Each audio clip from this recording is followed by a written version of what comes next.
திருவண்ணாமலை அடுத்த மலப்பாம்பாடியில் நடைபெற்று வரும் திமுக இளைஞரணி வடக்கு மண்டல நிர்வாகிகள் சந்திப்பில் துணை முதல்வர் உதயநிதி ஸ்டாலின் உரையாற்றி வருகிறார். அதனை பார்க்கலாம். இங்கே திரண்டிருக்கக்கூடிய இந்த லட்சக்கணக்கான நிர்வாகிகள், இளைஞரணி நிர்வாகிகளை பார்க்கும்பொழுது வருகின்ற 2026 சட்டமன்ற தேர்தலையும் அதே வெற்றியை நீங்க நிச்சயம் நம்முடைய தலைவருக்கு கொடுப்பீங்க அப்படின்ற அந்த நம்பிக்கை எனக்கு நிச்சயம் இருக்கு. அதற்கு அந்த வெற்றிக்கு இந்த நிர்வாகிகள் சந்திப்பு மிக மிக முக்கியமான ஒரு காரணமாக நிச்சயம் அமையும். இன்னைக்கு பல கட்சிகள், இயக்கங்கள் உறுப்பினர்கள் சேர்க்கவே தடுமாறிட்டு இருக்கும் பொழுது இன்னைக்கு திராவிட முன்னேற்ற கழகத்துடைய நம்ம இளைஞரணி ஒவ்வொரு பூத் வரைக்கும் நிர்வாகிகளை நியமனம் பண்ணியிருக்கிறோம். அந்த வகையில் இன்னைக்கு 91 சட்டமன்ற தொகுதிகளுக்குள்ள மாவட்டம், மாநகரம், ஒன்றியம், நகரம் முதல் பாகம் வரை பூத் வரைக்கும் அமைப்பாளர், துணை அமைப்பாளர்னு 1,30,000 நிர்வாகிகள் இந்த கூட்டத்திற்கு, இந்த சந்திப்புக்கு நீங்க வருகை இருந்திருக்கீங்க. இந்த சந்திப்புக்கு முதல்ல அனுமதி வழங்கிய நம்முடைய கழக தலைவர் அவருக்கு முதல்ல இளைஞரணியின் சார்பாக என்னுடைய நன்றியை தெரிவித்துக் கொள்கின்றேன். அதேபோல கழகத்துடைய பொதுச் செயலாளருக்கும் முதன்மை செயலாளருக்கும் வந்திருக்கக்கூடிய அனைத்து துணை பொதுச் செயலாளர்களுக்கும் இந்த சந்திப்பை இவ்வளவு சிறப்பாக ஏற்பாடு செய்திருக்கக்கூடிய உங்களுடைய மாவட்ட அமைச்சர், மாவட்ட கழக செயலாளர் அண்ணன் ஏவா வேலு அவர்களுக்கும் இளைஞரணியின் சார்பாக என்னுடைய நன்றியை நான் தெரிவித்துக் கொள்கின்றேன்.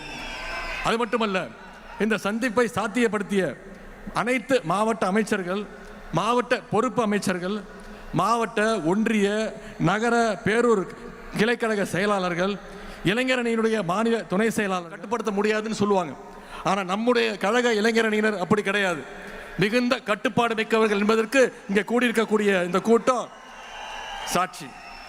கட்டுப்பாடு இல்லாம 1 லட்சம் இல்ல 1 கோடி இளைஞர்களை திரண்டாலும் அதனால யாருக்கும் எந்த பயனும் கிடையாது. அப்படிப்பட்ட கட்டுப்பாடு இல்லாத கூட்டத்தை வச்சுக்கிட்டு யாராலையும் எதையும் சாதிக்கவும் முடியாது. ஆனா உங்களை மாதிரி கட்டுப்பாடோடு இருக்கக்கூடிய இந்த கூட்டம், கொள்கை கூட்டம், கழகத்திற்கு மட்டுமல்ல, இன்னைக்கு ஒட்டுமொத்த தமிழ்நாட்டுக்குமே மிகப்பெரிய ஒரு பலம்னு என்னால் உறுதியாக சொல்ல முடியும். மற்ற இயக்கத்துல எல்லாம் தொண்டர்கள் இருப்பாங்க, நிர்வாகிகள் இருப்பாங்க, தலைவர்கள் இருப்பாங்க, பொறுப்பாளர் இருப்பாங்க. ஆனா திமுகவில் மட்டும்தான் உண்மையான அன்போட உடன்பரப்பேன்னு கூப்பிடுற கூட்டம் நம்முடைய திமுகவில் மட்டும்தான் இருக்கு.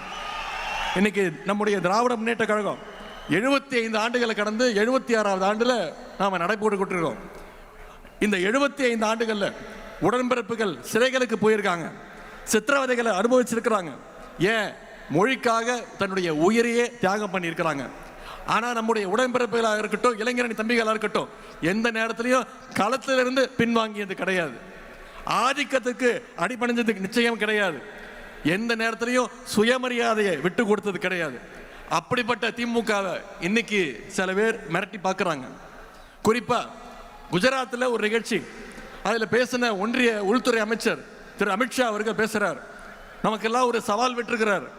பீகார்ல நாங்கள் வெற்றி பெற்றுட்டோம், அடுத்து எங்களுடைய இலக்கு தமிழ்நாடு, அடுத்து எங்களுடைய டார்கெட் தமிழ்நாடுன்னு ஒன்றிய உள்துறை அமைச்சர் திரு அமித்ஷா அவர்கள் பேசுறார். நான் திரு அமித்ஷா அவர்களுக்கும் அவருடைய அடிமை கூட்டத்திற்கும் சொல்லுகின்றேன், நீங்க எவ்வளவு சீண்டினாலும் எவ்வளவு மிரட்டினாலும் அதை எதிர்கொள்வதற்கு எங்களுடைய கருப்பு சிவப்பு படை, எங்களுடைய இளைஞரணி படை என்றைக்கும் களத்தில் தயாராக இருக்கும். பேரறிஞர் அண்ணா அவர்கள் 1949 நம்முடைய இயக்கத்தை, கட்சியை ஆரம்பிக்கும் போது சொல்லிட்டு தான் ஆரம்பிச்சாரு. என்ன சொன்னாரு? டெல்லியினுடைய ஆதிக்கத்தை எதிர்க்கத்தான் நாங்க வரோம்னு சொல்லிட்டு தான் கருப்பு சிவப்பு கொடியை ஏத்தினார் பேரறிஞர் அண்ணா அவர்கள். அன்னைக்கு ஆரம்பிச்சு இன்னைக்கு வரைக்கும் தமிழ்நாட்டை காப்பாற்றுவதற்கான அந்த போர்க்களத்தில் திராவிட முன்னேற்ற கழகம் என்னைக்குமே முன்வரிசையில் இருந்திருக்கு. இந்த போர்க்களத்தில் எதிரிகள் தான் மாறி மாறி வந்திருக்காங்களே தவிர திராவிட முன்னேற்ற கழகம் என்னைக்குமே அதே வலிமையோடு இன்னைக்கு இருந்திருக்கு. ஏன்னா நம்முடைய முதலமைச்சர் அவர்கள் ஏற்கனவே சொன்ன மாதிரி தமிழ்நாடு என்னைக்குமே டெல்லிக்கு அவுட் ஆஃப் கண்ட்ரோல் தான். அப்படிப்பட்ட நம்மளை பார்த்து தயாராக இருங்க, நாங்கள் தமிழ்நாட்டுக்கு வரோம்னு மிரட்ட பார்க்குறாங்க. திராவிட முன்னேற்ற கழகம் ஏதோ ஆட்சி அதிகாரத்துக்கு வரணும், பதவியை தக்க வச்சுக்கணும்னு உருவாக்கப்பட்ட இயக்கம் கிடையாது. இது தமிழ்நாட்டு மக்களை, தமிழினத்தை காப்பாற்றுறதுக்காக துவங்கப்பட்ட இயக்கம். மிசா எனும் நெருப்பாற்றில் நீந்தி வந்த இயக்கம். உலக வரலாற்றிலேயே ஈடு இணையில்லாத மொழி போரை நடத்தி அதிலையும் வெற்றி பெற்ற இயக்கம் திராவிட முன்னேற்ற கழகம். தமிழ் மொழிக்காக தண்டவாளத்தில் தலை வைத்த இயக்கம் திராவிட முன்னேற்ற கழகம். பல துரோகங்களை, பல அடக்குமுறைகளை வீழ்த்திய இயக்கம் திராவிட முன்னேற்ற கழகம். இப்படிப்பட்ட எங்களை பார்த்து குஜராத்தில் உட்காந்து மிரட்டி பணிய வைக்கலாம்னு நினைச்சா நிச்சயம் அது உங்க கனவுல கூட நடக்காது. இங்க கூடி இருக்கக்கூடிய இளைஞரணி தம்பிமார்களும் தலைவருடைய உடன்பிறப்புகள் இருக்கிற வரைக்கும் நிச்சயம் அது நடக்க விட மாட்டாங்க. ஆகவே கடைசி உடன்பிறப்பு இருக்க வரைக்கும் தமிழ்நாட்டை சங்கி கூட்டத்தால தொட்டு கூட பார்க்க முடியாது. நீங்க பீகார்ல வெற்றி பெற்றிருக்கலாம், உத்தரப்பிரதேசம், மத்திய பிரதேசம்னு வடநாட்டில் நீங்க வெற்றி பெற்றிருக்கலாம். ஆனா தமிழ்நாட்டுக்குள்ள ஈஸியா நுழைஞ்சிடலாம்னு நீங்க தப்பு கணக்கு போடுறீங்க. ஏன்னா நிச்சயம் நடக்காது. ஏன்னா தமிழ்நாட்டுக்குன்னு ஒரு தனித்துவம் இருக்கு. தந்தை பெரியார் அப்படிங்கிற கொள்கை நெருப்பு தமிழ்நாட்டை என்னைக்கும் சுற்றி நின்று காப்பாத்திட்டு இருக்கு. பேரறிஞர் அண்ணா, டாக்டர் கலைஞர் அவர்களும் அவங்க இன்றைக்கும் உணர்வாக இருந்து நம்முடைய தமிழ்நாட்டை வழி நடத்திக்கிட்டு இருக்கிறாங்க. ஜனநாயகத்தை பாதுகாக்க தன்னுடைய 23 வயசுலே மிசா கொடுமைகளை எதிர்கொண்ட கழக தலைவர் அவர்கள் நம்மை வழிநடத்த இன்றைக்கு இங்க இருக்கிறாங்க. பாஜக அப்படின்றது மதம் பிடிச்சு ஓடுற யானை அப்படின்னு நாம நினைச்சிட்டு இருக்கோம். ஆனா அந்த யானையை அடக்கிற அங்குசம் இதோ இங்க இருக்கக்கூடிய நம்முடைய கழக தலைவர் முத்துவேல் கருணாநிதி ஸ்டாலின் அவருடைய கைகளில் நிச்சயம் இருக்கு. இது மோடிக்கும் தெரியும், அமித்ஷாவுக்கும் தெரியும். அதனாலதான் நேரா வந்தா ஜெயிக்க முடியாதுன்னு இன்னைக்கு பழைய அடிமைகளையும் புது அடிமைகளையும் கூட்டிக்கிட்டு துணைக்கு அழைச்சிக்கிட்டு நம்மளோட மோத பார்க்குறாங்க. பழைய அடிமைகள் புதிய அடிமைகள் மட்டுமல்ல, இன்னைக்கு சிபிஐ, இடி, இன்கம் டாக்ஸ், ஏன் எலெக்ஷன் கமிஷன், இப்படி எல்லாரு கூடயும் கூட்டணி வச்சு பாசிச பாஜக கூட்டு சேர்ந்து தமிழ்நாட்டுக்குள்ள நுழைய பார்க்குறாங்க. இப்படிப்பட்ட பாஜகவை நம்பித்தான் எதிர்க்கட்சி தலைவர் திரு எடப்பாடி பழனிசாமி அவர்களும் தேர்தல் களத்துக்கு வந்திருக்கிறார். ஆனா நாம அப்படி இல்லை. முழுக்க முழுக்க கழகத்துடைய தொண்டர்களையும் இளைஞரணி தம்பிமார்களையும் தமிழ்நாட்டு மக்களையும் நம்பி நாம களத்துக்கு வந்திருக்கிறோம். நாம தொடர்ந்து மக்களோட இருக்கோம், மக்களும் தொடர்ந்து நம்மோட இருப்பாங்க, அந்த நம்பிக்கையோடு இருக்கோம்.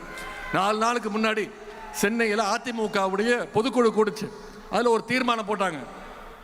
2026 திரு எடப்பாடி பழனிசாமி அவர்களை முதலமைச்சர் ஆக்குவோன்னு அடிமைகள் தீர்மானம் போட்டிருக்கிறாங்க. பொதுவா கார்ல பேட்டரி டவுன் ஆனா அதை 4 பேர் தள்ளி விட்டு ஸ்டார்ட் பண்ணலாம்.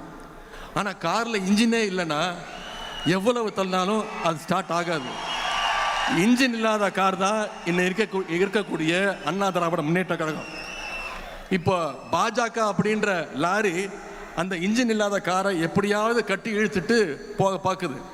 இன்னைக்கு திரு எடப்பாடி பழனிசாமி அவர்கள் சொல்றார், நீதித்துறையை காப்பாற்றணும், தமிழ்நாட்டை காப்பாற்றணும்னு சொல்றார். முதல்ல அவர் காப்பாற்ற வேண்டியது அண்ணா திராவிட முன்னேற்ற கழகத்தை பாஜக கிட்ட இருந்து காப்பாற்றணும்.